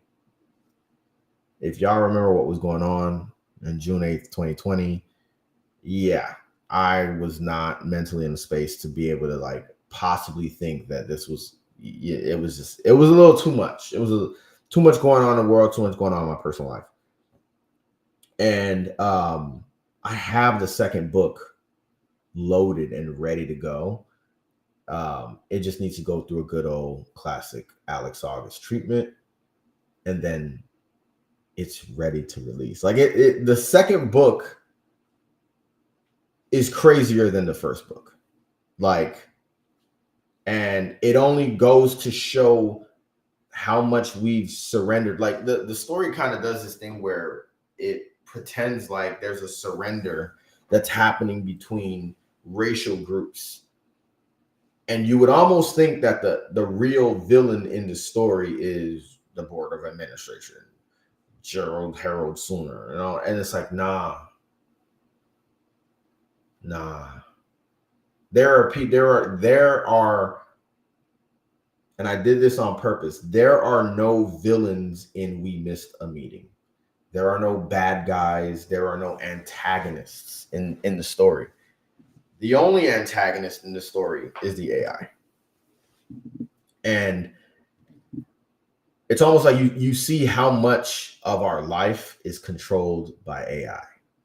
Like, and this is why I go all the way back to the Sora thing, because it's like, yo, as someone who is fictitiously written about, you know, you talk about the Internet of Things, you talk about like device connectivity, right? There's a scene in the second book where, you know, Alexander is just like, hey, listen, if you listen to me, I will make sure you have everything you need. Like almost like on like God mode. You know what I mean? Like just like, yo, if you listen to me, if I call you, pick up. If you look at your phone and it's blinking with a green screen and an arrow, I need you to walk in the direction of that arrow. You will never need for nothing ever again. I got you. Just listen to what I tell you to do. Like that's the level of the AI in this second book. And it's just like, oh, I need to get around. Cool, don't worry. On the next block, there's a Tesla. I just unlocked it. You can drive it. It's charged. Like, oh, you need groceries? Go to that thing and just do contactless payment on your phone, and you'll be able to walk away with $500 in groceries. Oh, you need money? Go to that ATM. And like, if you think about it, like in the story, that is taking place with one character, just kind of whatever. But like in the backdrop of that story, it's not always that nice. It's just like, hey, yo, listen, I need you to wake up at 6 o'clock. I need you to get a gun and I need you to go downtown. I need you to shoot 5 shots in the sky. Your payment will be waiting for you. Like it starts to get to like terrorist level negotiations of like manipulating people. And so there are scenes in the story where, you know, not giving away too much, but like they're in high speed. Like we need to hurry up and get somewhere. And it's like, yeah, take the highway. There's no one on the highway right now. And like they get on the highway and no one is on the highway.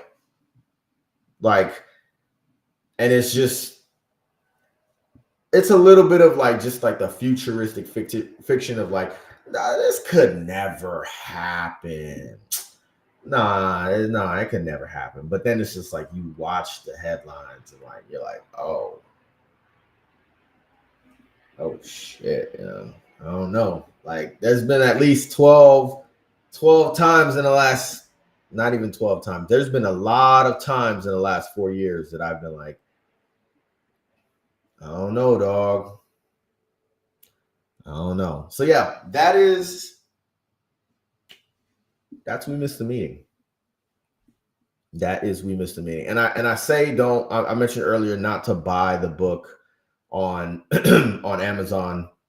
And I say that because I have all intentions actually of using this as a reset for We Missed the Meeting. Not only We Missed the Meeting, but also Origins 24, which is my other book series, which somewhat has a similar kind of world building situation. And everything that I write basically either exists in one of those universes or the other. That's kind of how I've positioned my creative brain and my literary enthusiasm to just say like, hey, if I write a story, it's either We Missed a Meeting or it's like Origins 24. And it might not be listed that way, but it takes place in that world where those cities exist and such. And that just makes it fun. There's no other reason for that. It just makes it fun. It makes it so that I don't have to do world building anymore. Like my fiction can just exist in this one space. And We Missed the Meeting is very much about corporations and technology and kind of who we are as a collective, right? Who we are, meaning like Black people, the Black diaspora, who we are as a collective, who we are as human beings, really. I shouldn't say the Black diaspora, but like who we are as the just human collective, right? Why are we doing these things to ourselves? Why are we doing these things in the world? Origins 24, which we can save for a complete another day, because that shit goes left field, bro. That's a completely different story.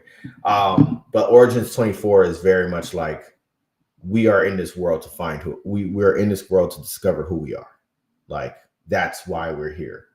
There's a bigger calling. It's more space. It's more I don't want to say magic. It's just more fiction. It's more a little bit more fantasy as well. Very much in the same worlds. Very much they look just alike. In fact, there's I have plans for that. But yeah, man, like I have spent the last 3 years, or I should say I've spent the last 4 years from I've spent the last 4 years or 4 years in general just kind of working on this on the back end, yo. Like the idea of writing a book just seemed very far and distant for me at one point.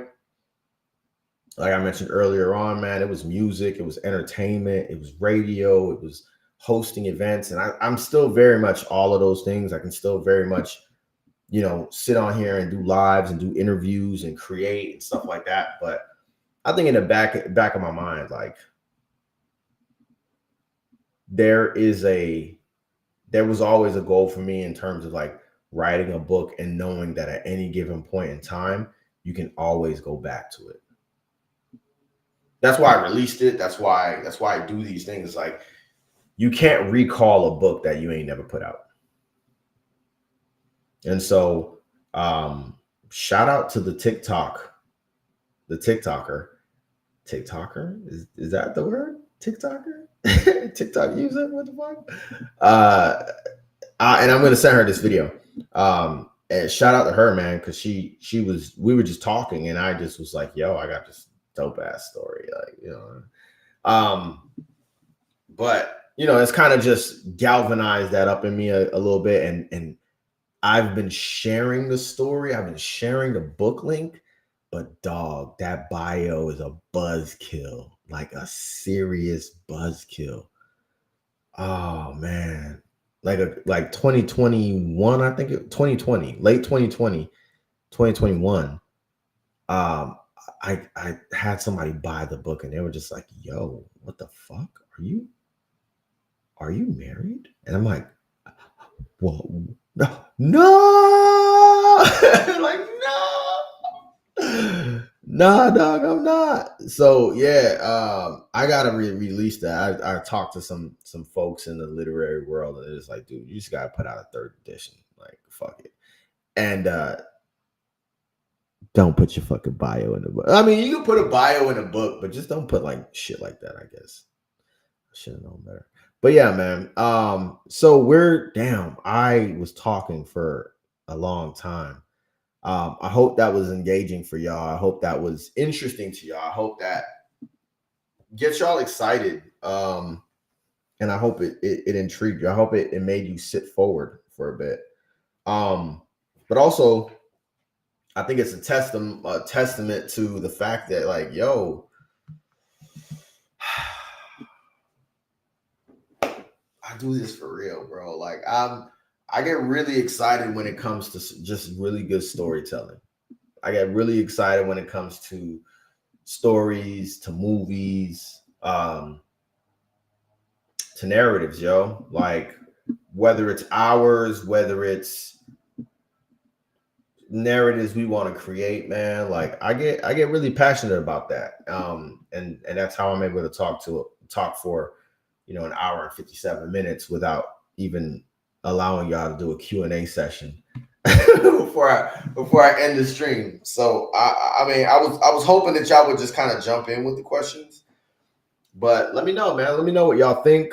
If We Missed a Meeting sounds like it's a dope concept. If it probably does sound very far out, man. I'm not gonna lie to y'all. I never really feel like I have imposter syndrome, but I remember maybe the closest thing to imposter syndrome that I've ever felt. Hold on, this is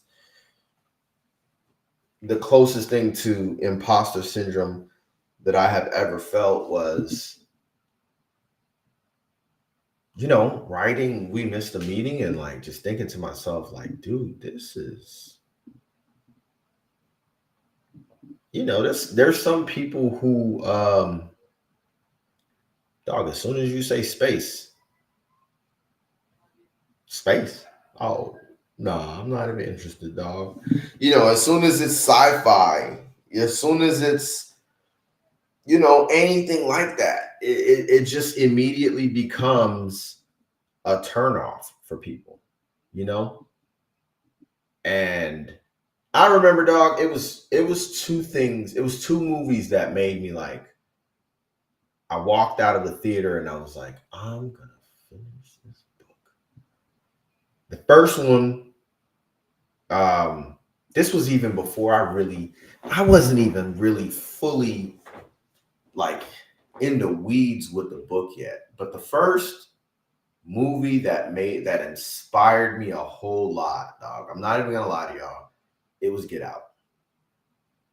Get Out.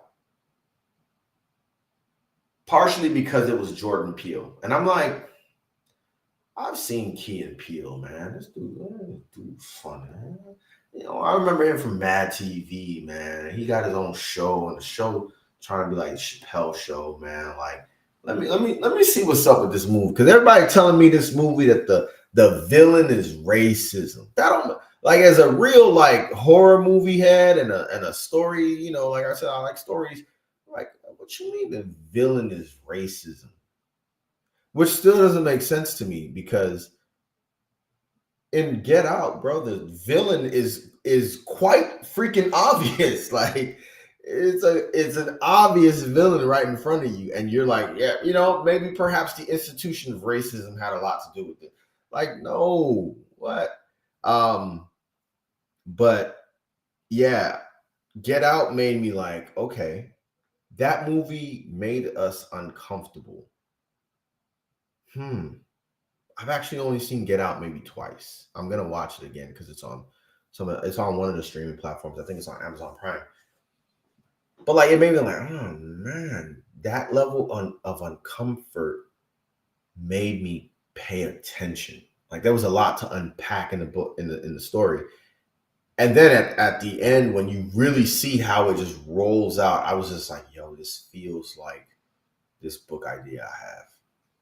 I was like, yeah, this feels like that, and I think I'm gonna lean in. And then of course the very next year we get Black Panther, and I was like, by that point I had already announced that I was gonna come out with a book, and Black Panther just made it like Oh yeah, dog. I'm coming out with this book, baby. Like you crazy, man. I got to. It I forgot what it was about. I think Black Panther was just like, it was just black ass moment. I'm not gonna lie to y'all. It was just a blackety black ass, proud black ass moment. Ryan Coogler, just it was a good story. It didn't really have an impact on the book other than the fact that I was just like, I have a good story to tell too, and that was it. Um, I I wished though that I wasn't met with so much friction.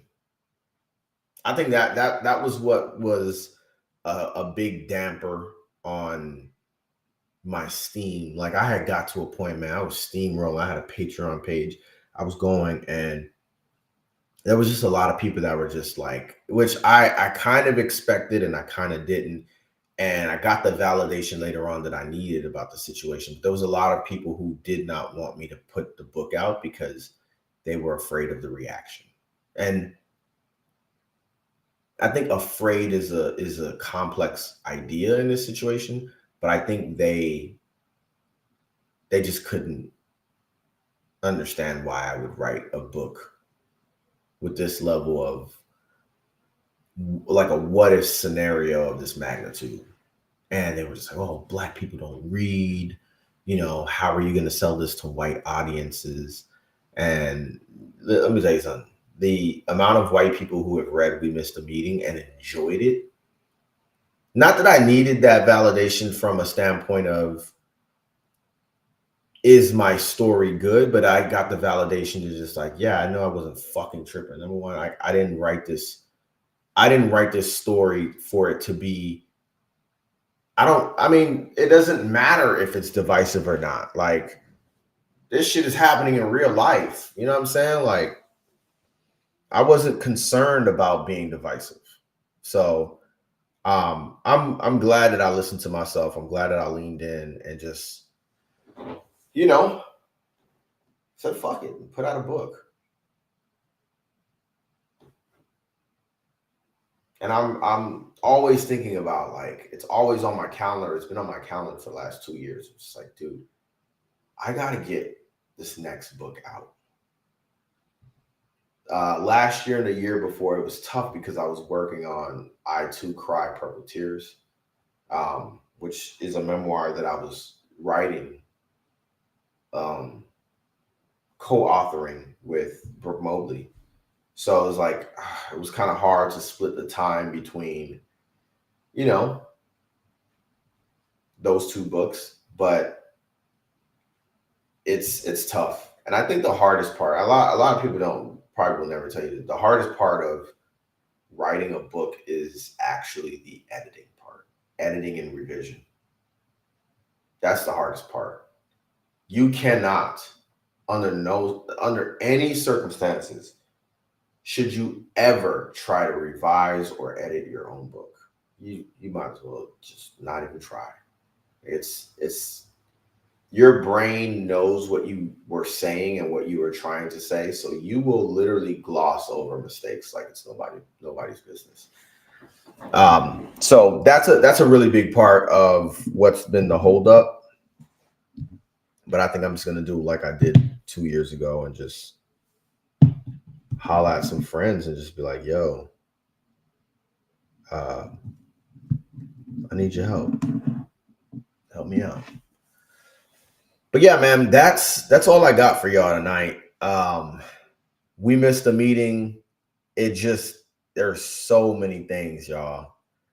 So many things that have come to light in the last 6 years, that not even the 6 years, 4 years, that have just been insane. And as your first story, your first published novel, your first book, you always keep it near and dear to you. But this one is definitely very near and very dear because just the level of time and talent and treasure that I put into this, man. It's kind of really, really dope. So I hope that y'all can enjoy it. I hope that you guys will enjoy it. And if you stay up with me, I know Michael, I feel bad because I'm kind of like, do I know who this is? But